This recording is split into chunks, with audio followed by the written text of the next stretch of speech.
Alright guys, welcome back to another tool pick video, and again, keeping with this format that I decided I'm going to go with for the time being, we're going to just blow through this stuff really quick and try and keep these videos as short as possible. So this contents of this box and a couple other items that don't fit in the box that I'm going to show you all came from an estate that I went to. It was actually a dealer I met at the flea market I bought a few items from, and then we got to talking and he said he had more stuff at the house and he agreed that we should meet during the week at his house and he would sell me what he had left for machinist tools. He had gotten these off of a gentleman who was in his 80s and had retired, and this was what was left of that guy's stuff. I would have loved to have seen some of the stuff that probably I missed out on that had already been sold, but yeah, I got a really good deal right here.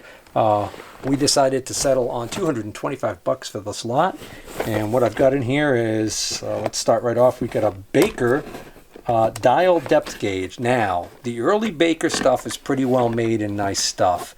This one, I'm not so sure. I think this is going to be the later Baker style, although it does have the three, look at that, the 3 screw back, like the last Baker indicator I featured a few tool picks back. But anyways, what's in here is the various size extension rods, and it's clean as a whistle and it works perfectly. No sticking or anything.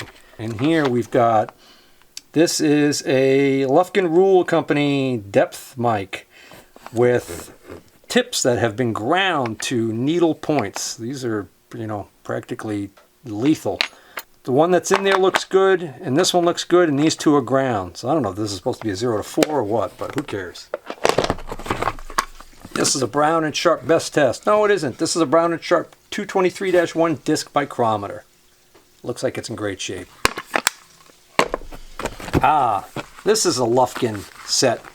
Kind of worn and hard to see, but it's a Lufkin hole gauge set. More Lufkin. This is, oh, a nice Lufkin square in its original case. How do you like that? Not 1, not 2, but 3 interrapids. Various conditions, all working. Some dirtier than others, some a little bit more beat up than others, but all in working condition. See, that's really filthy, but still working. And there's the third one. What do we got here? We got some kind of no-name Saganamiya ECM 1100 thousandths indicator. Never heard of it. It's interesting to me that this has the ability to have a contact point on each side. So like a reversible indicator. Boy, it really shouldn't move like that though. Something rolling around in there loose too, I can hear it. Starrett depth micrometer, but it's a blade depth micrometer and it has all 6 blades in there. So that's nice, 0 to 6 inch Starrett depth micrometer set. Fuji tool, made in Japan, small hole gauges. These are actually in great shape, and these are actually decent quality because they are imports, but they're earlier Japanese. Lufkin adjustable parallel set. Kind of cool. Another indicator. This is a DTI. This is a 0.5 indicator made in Germany. Very nice condition. So, not quite sure who makes that one. Reminds me of the Dual I had a while back. What we got in here? Yeah, I thought this was cool. This is a multi-anvil micrometer, which I've had quite a few of in Mitutoyo and Starrett, but this is a Moore and Wright. I've never had one in a Moore and Wright. Hope I don't fall in love with it, because I'd rather turn it into money. Stuck closed. Moore and Wright. This is a Moore and Wright micrometer that comes with an extra anvil. This is an old Starrett micrometer, but it's a nice blade micrometer. Again, it's got the blade shapes. It's a 0 to 3 blade micrometer in excellent condition. Just the case is kind of beat up. Another sign bar, probably made in Poland if it's like the last one I had. Label's all gone. It's got some surface rust on it, but it's still in better shape than the last one. That's just a stone. The guy would have that sitting on his bench or handy, and then he would give a final little honing to his cutting edges after he got done grinding them. Always a good idea. And this is a very interesting Lufkin indicator set. I had one of these a little while back, just the indicator, and the face was all cracked, and I had never seen one before. Now here we go, you know, got a complete set. So what's neat about this is it's a back button style indicator, kind of like the Starrett 196s, I think. But you could take this top piece out and you can stick in this probe, and it becomes almost like a DTI where you can reach into a bore. So it's kind of a neat set. In here is a really cool find.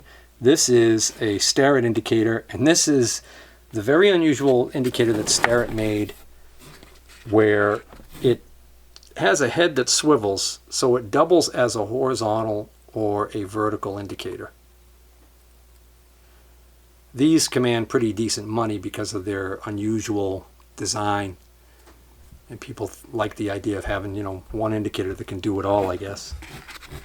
A handful of end mills and center drills and keyway cutter and a Weldon style counter bore, a little Starrett punch. This was all stuff in a drawer that he just let me take anything out of the drawer for free. And these little grinding discs that at first I didn't know what the hell they were. I thought they were washers, but then I could see that somebody had marked on one of them used. So I realized, oh, these have some sort of an abrasive, and they're almost like little diamond cutting wheels. So I'm not familiar with these at all. And this little collet stop, which I thought was kind of neat. I'm not exactly sure what the principle is behind it because it's got a plastic collar. So there must be a way that that expands probably when you turn this nut, so that this is a internal, like a universal collet stop. That's kind of neat. And this is a general wiggler set, but there's actually a second one in there that is, I think, a Starrett that actually got thrown in there. Actually, it says Nork products, N-A-O-R-K products. I never heard of that one. So I'll have to go through that and figure out what's what. Then these little boxes here, when I first looked through them, I thought they were just scrap packings, and then I looked more closely and realized, oh no, that's actually what's in there. It's a 6-piece thin angle block set made in China. So it's a cheap little import set, all precision ground with little small angles on them. So they're basically little wedges. And there's 2 of them.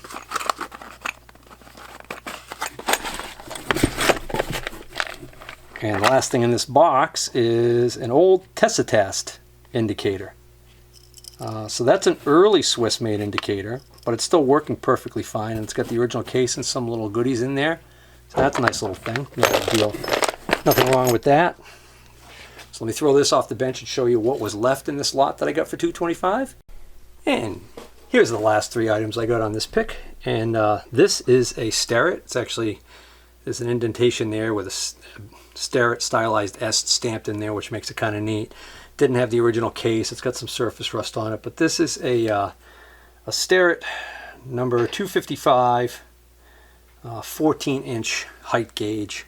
Still got some life left in it if somebody wants to do a little bit of cleaning up. And then also he had this Starrett depth micrometer set, which is cool because not only is it a 0 to 9 set, but it has a super wide base. You don't typically see them this wide. I may keep this one because I don't have one with a base this wide. So this is a 6-inch wide base. This is handy for when you're trying to get a depth down into across a large opening. That's an early one. You can tell by the old wooden case. It's missing the it's missing the case latches, but other than that, it's perfectly fine. And then he had another one. This is, I think, even earlier than that last one. And again, this is a super wide base. It looks like it's another 6-inch. Yeah, it's another 6-inch wide base. This is a 0 to 6. So I'll probably keep the 0 to 9 for myself and sell the 0 to 6. Okay, so that was a short and sweet one there. So I'm just going to tack on this few items that I got. This was, I had mentioned in the previous flea market video that I had actually ran out of money, and I had bought some things from this gentleman that he set aside for me and I drove to his house later in the week, the same day that I picked up this stuff, because he was out in that same neck of the woods, and picked up these items that I bought for 70 bucks. And that would be this pair of screw jacks, which I've had this style, these red ones. I've seen them a lot. Had them come and go through my hands, but I've never ever I don't think I've ever had them in the original boxes, which is kind of neat. These have an Enco label on them. I often wondered who made those red ones that I've come across. But anyways, there's that. This Mitutoyo gauge block, Mitutoyo 8-inch gauge block. I'm sure that was big bucks when it was new. This brand new in the pouch, Brown and Sharp edge finder. And this Mitutoyo indicator, and what I liked about this one is that it's a vertical, and it's a 0.5 thousandths, 0.0005 resolution indicator. It works perfectly. Really nice condition on the body. It's not all banged up. Dovetails look good. So I think I did all right there. All right, until next time. Hope you enjoyed this video. Take care. And this is one of the final items I ended up buying at this really big pick of Machinist tools. And he had a really nice Gerstner there that he couldn't decide on how much he wanted for it. But when he realized that I was interested in Gerstners, he went underneath the stairs in a little secret stowed away area, and he pulled out this beauty. It had a padlock clasp on it right here. It wasn't locked. I've already unscrewed that, so probably going to want to fill these holes in to make it a little bit nicer. And the only other issue with this box is that somebody used one of these old-fashioned label makers. Of course, back when they did it, these weren't old-fashioned. You know, these raised letter ones that crimp the, kind of like press out the letters. They marked the front here, and then they marked just about every draw. So they got nut drivers, jewelers, files, hemostats, grinding bits, verniers, calipers, compass, junk. So I actually very carefully started to peel off some of these with a razor blade, and they are coming off, and they're not doing too much damage to the finish. So I think this might clean up pretty nice. Well, that's definitely an improvement. It didn't take very long. Got a whole pile of plastic label I took off. Tilt this back and get a little bit more light on it so you can see. There are a couple areas here where it's real obvious where the labels were. Some of the areas where the label came off you can hardly see, you can hardly tell. And then this green one, all the labels were black, but this one was green, so I don't know if it was a much older one or what, but that one left behind kind of a sticky residue, but I'm sure a little Goo Gone or something like that will probably take that off. I'm going to leave that up to the next owner, how he's going to want to treat this. This is all dirt and grime in here, in the varnish, this gumminess. You know, in the process of cleaning that out, if they choose to clean it, that might take care of some of this ghosting from these labels. And then the felt needs some work. It's not horrible. The top's kind of rough. The felt inside the top here is a little rough, but actually inside the drawers it's actually pretty decent. So again, I'm going to leave that up to the next owner. I've got my own Gerstner and I don't need to.